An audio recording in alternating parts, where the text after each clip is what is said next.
Hello, I'm Terry Nichols, Green Dot for Earth organization. Many of you are having problems getting here to America for the gathering on May 1st to 3rd. Well, bureaucracy won't stop world peace and saving the planet. We are going to cancel that event, but we're going to do one better. We're going to invite you to be part of a worldwide webinar to be held on May 1st at 8 a.m. Central Standard Time, U.S.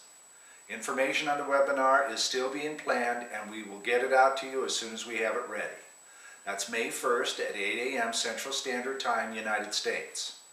We ask that you remember April 10th is 2 weeks away from now. That's when you'll take the opportunity to vote for world peace and saving our planet by coloring a green dot on your lowest denomination of currency for your country, spend it on something green, send an email to an internet news service of your choice, and tell them that you voted for world peace and saving the planet. That's on April 10th.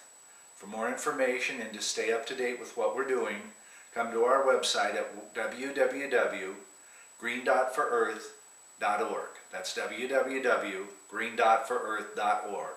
Thank you, and please vote.